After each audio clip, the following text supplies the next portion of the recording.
Hello everyone, welcome back to my channel. Hello professor का next episode लेकर आई हूँ। प्लीज़ प्लीज़ चैनल को सब्सक्राइब करना, लाइक करना एंड कमेंट करके बताना ये एफएफ कैसा लग रहा है आप सबको। तो पिछले एपिसोड में हमने देखा था कैसे विंग ने वांगजी को धक्का देकर गिरा दिया था। मतलब धक्का नहीं दिया था, उसने अपने पाँव को आगे बढ़ा दिया था, जिस पर लगकर वांगजी गिर गया था। उसके हाथों में बहुत ज़बरदस्त का चोट लग गया था और वांगजी का जो पुराना कॉलेज फ्रेंड है वेंचिंग, वो भी उसी कॉलेज में डॉक्टर के हिसाब से काम में था। एज अ मेडिकल डॉक्टर हिसाब से वो काम करता था। तो वेंचिंग ने वांगजी को ये भी समझाया था कि वांगजी को विंग से दूर रहना चाहिए, उसे ऑफेंड नहीं करना चाहिए। बट वांगजी उसने वेंचिंग से कहा कि विंग उसका स्टूडेंट है, अगर वो गलत बिहेव करेगा, वो भी वांगजी के सामने, वांगजी के क्लास में, तो वांगजी उसे पनिश करेगा। वांगजी नहीं डरता किसी से। तो अब हम आगे देखते हैं, जहाँ पर विंग अपने फ्रेंड्स के साथ बैठा हुआ था और उसके फ्रेंड्स उसे घूर रहे थे। जियांग चैंग, सोंगलैन विंग को बहुत बुरी तरीके से घूर रहे थे। वहीं पर निये हुएसांग का मुंह पूरा खुला हुआ था और वो शॉकिंगली विंग को देख रहा था। और शुयांग वो देख रहा था विंग को मुस्कुराते हुए। वो ना ही शॉक्ड था, ना ही वो घूर रहा था, वो बस मुस्कुरा रहा था विंग को देखकर। विंग ने सोंगलैन और जियांग चंग का एक्सप्रेशन देखा और बोला, क्या तुम दोनों ऐसे क्यों देख रहे हो मुझे? जियांग चंग ने अपना मुंह ठीक किया और बोला, सीरियसली वी, तुमने तुमने प्रोफेसर लान को जानबूझकर गिराया? विंग ने डोंट केयर भाव लेते हुए कहा कि हाँ, गिराया। तो उसमें क्या? प्रोफेसर लान ने भी तो मुझे बहुत ज़्यादा परेशान किया। उसका क्या? तुम लोग बस मेरी गलती को क्यों देख रहे हो? मैंने जो किया उसे ही क्यों देख रहे हो? प्रोफेसर लान ने जो किया उसे भी तो देखो। तो सोंगलैन एक हारे हुए सिपाही की तरह कहता है, वी, प्रोफेसर लान तुम्हें बस अच्छे से रहने के लिए कह रहे थे, अच्छा बिहेव करने के लिए कह रहे थे। तुम उन्हें डिस्टर्ब कर रहे थे पढ़ाते वक्त, इसीलिए वो गुस्सा हो गए और कुछ नहीं। विंग ने इस बात को पूरी तरीके से इग्नोर किया। जियांग चैंग और सोंगलैन एक दूसरे को देखते हैं और मतलब उनके आंखों में ऐसा था कि ये नहीं समझने वाला और ना ही सुधरने वाला है। तभी विंग ने दूर से वांगजी को आते हुए देखा। वांगजी जो हॉस्पिटल बिल्डिंग है ना कॉलेज का, वहाँ से निकल के आ रहा था और उसके हाथों में वो मूंछ लगने पर जो बैंडेड किया जाता है ना, वो था, जिसे देखकर विंग के चेहरे पर एक ईविल वाला स्माइल आ गया और वो वांगजी को देखने लगा। वांगजी जो सीधा अपने दूसरे क्लास में जा रहा था, दूसरे डिपार्टमेंट में, उसके क्लास लेने का टाइम है और वो बिल्कुल भी इस छोटी मोटी चोट की वजह से क्लास मिस नहीं करने वाला है, बिल्कुल नहीं। इसलिए वांगजी उस तरफ जाने लगा। विंग ने एक बार सोंगलैन और जियांग चैंग की तरफ देखा और बोला, रुको, मैं ज़रा हाल चाल पूछ कर आता हूँ। सोंगलैन और जियांग चैंग को कुछ समझ नहीं आया, ना ही निये हुएसांग और शुयांग को कुछ समझ आया था। वो सब तो एक दूसरे को देख रहे थे। तभी विंग अपनी जगह से उठा और दौड़ के वांगजी की तरफ जाने लगा। तब जाके उन दोनों को समझ आया, मतलब उन चारों को समझ आया कि विंग कहाँ जा रहा है। जियांग चंग पीछे से विंग को रोकना तो चाहता था, लेकिन विंग उससे पहले ही बहुत आगे बढ़ चुका था। विंग एकदम दौड़ते हुए वांगजी के पास जाता है और वांगजी के सामने जाके खड़ा हो जाता है। वो हाँफ रहा था। वांगजी जो ऐसे सडनली किसी के दौड़ते हुए खड़े होते देख कर ना, वो अपनी जगह पर ही खड़ा हो गया था। उसने सोचा कि कोई स्टूडेंट होगा, बट जब विंग हाँफते हुए अपने सर को ऊपर उठाता है तो वांगजी और विंग का आई कांटेक्ट होता है और वांगजी की आंखों में ना गुस्सा उतर जाता है, एकदम बहुत खतरनाक वाला। वांगजी गुस्से से विंग को घूरने लगता है। विंग वांगजी का घूरना देखता है और उसे बड़ा मज़ा आ रहा था, बहुत। इस चीज़ को वो इंजॉय कर रहा था। वो मुस्कुराते हुए कहता है, प्रोफेसर लान, आप ठीक तो हो ना? आपको ज़्यादा चोट तो नहीं लगा ना? वांगजी ने गुस्से से विंग को घूरा और उसे इग्नोर करते हुए, उसे जवाब ना देते हुए वो आगे बढ़ने लगा। लेकिन दोबारा विंग उसके रास्ते में आया और उसे रोक दिया और फिर से पूछा, ओहो प्रोफेसर, बताइए ना, मैं आपके लिए बहुत ज़्यादा वरीड हूँ। बताइए ना प्रोफेसर, आप ठीक तो है ना? ये सुनकर वांगजी ने अपना दांत पीस लिया और कहा, हाँ, मैं एकदम ठीक हूँ, डोंट वरी। ये कहते हुए वांगजी आगे चला गया और विंग अपनी जगह पर खड़े रहकर मुस्कुराने लगा। उसके चेहरे पर जो मुस्कुराहट था वो अट्रैक्टिव था, लेकिन साथ में ईविल भी था। उतनी देर में विंग के सारे फ्रेंड्स भी वहाँ पर आ गए थे। शुयांग ने मुस्कुराते हुए कहा, तो वी, तुम्हारे प्रोफेसर ने क्या कहा, वो ठीक तो है ना? विंग ने शुयांग की तरफ देखा और कहा, यस, वो एकदम ठीक है। उन्होंने कहा, वो एकदम फिट है। ये कहते हुए वो हंस पड़ा। शुयांग भी हंस पड़ा। अब ना सच में मतलब जियांग चंग और सॉन्ग लाइन को भी उन्हें बुरा तो लग रहा था, बट उन्हें भी हंसी आ रहा था। सभी को पता है कि विंग एक बहुत ही अच्छा बच्चा है। हाँ, वो थोड़ा बिगड़ैल है, थोड़ा शैतानी करता है, लेकिन किसी को भी हर्ट नहीं करता है। पहले प्रोफेसर लान, हाँ, वो थोड़ा तो हार्श है, और विंग के साथ किसी ने भी कभी ऐसे हार्श बिहेवियर नहीं किया है, तो शायद इसीलिए विंग को ये चीज़ें अच्छा नहीं लग रहा, और इसीलिए विंग प्रोफेसर लान के ऊपर इतना ज़्यादा एग्रेसिव हो गया है। सॉन्गलैन और जियांग चंग ने अपने में ही कहा, मतलब जियांग चंग सॉन्गलैन से कहता है, सॉन्गलैन, आई होप प्रोफेसर लान को एक अच्छा सबक मिला है, वो दोबारा विंग को परेशान नहीं करेंगे। सॉन्गलैन ने अपना सर हाँ में हिला दिया और बोला, हमारा वी अच्छा है, और मैं नहीं चाहता कि प्रोफेसर लान और ज़्यादा अपने लिए मुसीबतें खड़े करे। आई होप इसके बाद वो विंग से दूर रहेंगे, क्योंकि वो जितना विंग से दूर रहेंगे उतना विंग के लिए और उनके लिए अच्छा है। जिस बात पर जियांग चंग और सॉन्गलैन ने एक साथ ही अपना सर हाँ में हिला दिया था, और उन दोनों ने सामने देखा, जहाँ पर विंग, शुयांग और निये हुएसांग ये तीनों मस्ती कर रहे थे। तो क्या जियांग चंग और सॉन्गलैन भी ऐड हो गए उनके साथ। वो सब एक साथ मस्ती मजाक करने लगे। अब यहाँ से सीन शिफ्ट होके हमें सीधा 2 दिन बाद का दिखाया जाता है, लंच आवर के बाद। लंच आवर ख़त्म हो चुका था और उसके बाद एक क्लास भी ख़त्म हो चुका था। फिर विंग बाहर बैठा हुआ था उसके सारे फ्रेंड्स के साथ। तभी वहाँ पर एक प्रोफेसर आया जो विंग को चाबियों का गुच्छा देते हुए कहते हैं, वी, जैसे कि तुम्हें पता ही है, कल से बास्केटबॉल ट्रेनिंग शुरू होने वाला है, तो एज अ कैप्टन ये ज़िम्मा तुम्हारा ही है ना? तुम्हें तो मुझे अलग से बोलना नहीं पड़ेगा, क्योंकि तुम हमारा चैम्प हो। तो यहाँ पर ग्राउंड का और स्टोर रूम का चाबी है। विंग ने चाबियों को लिया और मुस्कुराकर अपना सर हाँ में हिला दिया। फिर वो प्रोफेसर वहाँ से चला गया। अब लास्ट क्लास है और उसका वक्त भी हो चुका था। तो जियांग चंग ने कहा, चलो क्लास अटेंड करते हैं। विंग ने कहा, मुझे नहीं करना, मैं स्टोर रूम में जा रहा हूँ बास्केटबॉल के सारे चीज़ों को देखने के लिए, सारे बॉल्स अच्छे हैं या नहीं। पिछली बार एकदम घटिया क्वालिटी का मिला था और प्रैक्टिस के पहले ही दिन परेशानी हो चुका था, तो मैं जाता हूँ अपने सारे चीज़ों को देखने के लिए। ये कहते हुए विंग उठा और अपने दोस्तों को कहा कि तुम लोग जाओ और जाके क्लास अटेंड करो। तो सारे लोग चले गए। सबको पता है कि विंग बास्केटबॉल को लेकर कितना ज़्यादा सीरियस है। हाँ, उसका करियर बास्केटबॉल में एकदम ब्राइट है। वो बास्केटबॉल चैम्पियन रहा है। स्कूल लाइफ से ही बास्केटबॉल में विंग को कोई हरा सके, नामुमकिन। वो स्टेट लेवल चैम्पियन है।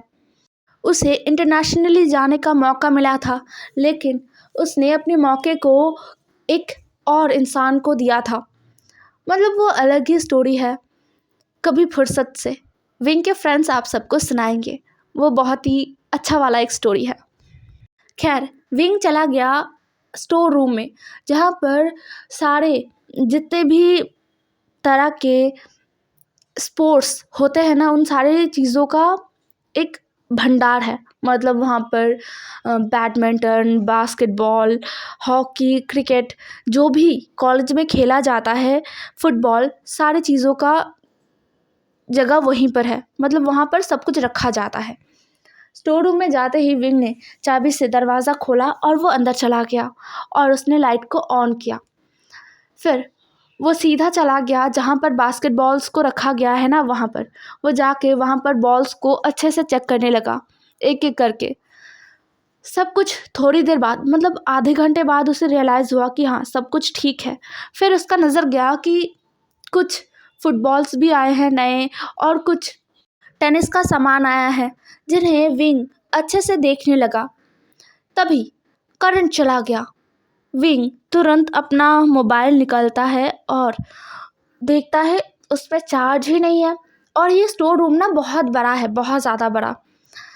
तो वो एक गहरा सा व्रत लेता है और फिर इंतज़ार करता है। ऐसा होता है ना कि रोशनी भरा जो जगह है ना, अगर वहाँ पर अचानक से अंधेरा हो जाए तो एकदम ही अंधेरा हो जाता है, कुछ भी नहीं दिखाई देता। तो आँखों को थोड़ा सा इंतज़ार करना चाहिए, मतलब थोड़ी देर आंखें बंद करके रखो या फिर चुपचाप शांत होके थोड़ी देर खड़े रहो, फिर धीरे धीरे अंधेरे में भी दिखना स्टार्ट होता है। तो विंग भी शांत होके बैठा रहा। तभी उस जगह से ना वांगजी जा रहा था, उसका क्लास ख़त्म हो चुका था। तो वो यहाँ पर अभी उसका कोई क्लास नहीं था, और ये इस तरफ ना ज़्यादा लोग भी नहीं आते स्टोर रूम की तरफ। तो यहाँ पर वो अपने फैमिली के साथ बात करने आया था कॉल पर। कॉल ख़त्म होते ही वांगजी जैसे ही वापस टीचर्स रूम की तरफ जाने वाला था ना, तभी उसने देखा कि स्टोर रूम के अंदर से धुआं आ रहा है। ऐसा नहीं कि आग लगा है, वांगजी महसूस कर पा रहा था कि स्टोर रूम में कोई स्मोक कर रहा था। तो वांगजी को गुस्सा आया, क्योंकि ये कॉलेज है और यहाँ पर स्मोकिंग बिल्कुल भी अच्छी बात नहीं है। यह सोचते हुए वांगजी स्टोर रूम के पास गया और अंदर देखा तो एकदम अंधेरा था। वांगजी सीधा अंदर चला गया चुपचाप, उस स्मोकर को पकड़ने के लिए। अगर वो आवाज़ करेगा तो वो शायद भाग जाएगा, इसलिए जैसे ही वो अंदर गया ना, उसने महसूस किया कि अब यहाँ पर स्मोकिंग का तो स्मेल है, बट जैसे ही वो आगे ऐसे 4-5 कदम आगे गया तो वो जो स्मेल है ना वो कहीं गायब सा हो गया था। तो वांगजी को महसूस हुआ कि जो भी स्मोक कर रहा था वो स्टोर रूम के एकदम दरवाजे के पास खड़े रह कर स्मोक कर रहा था। तो वो सीधा दरवाजे के पास आने लगा, तब तक दरवाज़ा किसी ने बंद कर दिया, एकदम धड़ाम से बंद कर दिया। वांगजी की आंखों के सामने ये हुआ। वांगजी तुरंत अपने फ़ोन को लेता है और टॉर्च ऑन करता है। उससे पहले वो टॉर्च ऑन करे उससे पहले उसके कानों में किसी का चिल्लाना आवाज़ आया। वो विंग था। धीरे धीरे विंग अपने आँखों को ना खोलता है और आसपास देखने की कोशिश करता है, जो कि हाँ काफ़ी हद तक वो देख पा रहा था, इतना कि वो अंधेरे में चलकर दरवाजे तक जा पाए। वो चलना भी स्टार्ट कर चुका था, तभी उसने देखा कि कोई अंदर आया, मतलब एकदम सीधा अंदर आया कोई, और उसके बाद ही दरवाज़ा बंद हो गया धड़ाम से। उसे लगा जो इंसान अंदर आया है ना उसने ही दरवाज़ा बंद किया है। तो वो चिल्लाते हुए कहता है, हे कौन हो इडियट, तुमने दरवाज़ा क्यों बंद किया, दरवाज़ा खोलो। ये कहते हुए विंग आगे आने लगा। विंग का आवाज़ सुनकर वांगजी को थोड़ा सा, मतलब उसके दिमाग में थोड़ा सा आया तो कहीं तो सुना है ये आवाज़। फिर वो अपने मोबाइल के टॉर्च को ऑन करता है और उस तरफ जिस तरफ से आवाज़ आया था ना उस तरफ लाइट को, मोबाइल को उस तरफ घुमाता है। तभी विंग की आंखों में ना रोशनी आया और विंग ने अपनी आंखों को बंद कर लिया। वांगजी ने विंग का अच्छे से चेहरा देखा और वो पहचान गया। उसे गुस्सा आया। वांगजी ने सोचा कि शायद इसने ही स्मोक किया है या फिर यही स्मोक कर रहा था। तो वांगजी गुस्से से अपना दांत पीसते हुए कहता है, हाउ डेयर यू, क्या तुम्हें पता भी नहीं है, इतना भी नहीं पता है कि कॉलेज में स्मोक नहीं किया जाता। विंग एकदम ही शॉक्ड हो गया। अब तो वहाँ पर वांगजी का जो टॉर्च है वो जल रहा था, तो वांगजी का चेहरा भी विंग देख पा रहा था। तो विंग शॉकिंगली वांगजी को देखता है और उससे गुस्सा आता है। ये प्रोफेसर विंग को समझता क्या है, विंग स्मोक करता है, सीरियसली।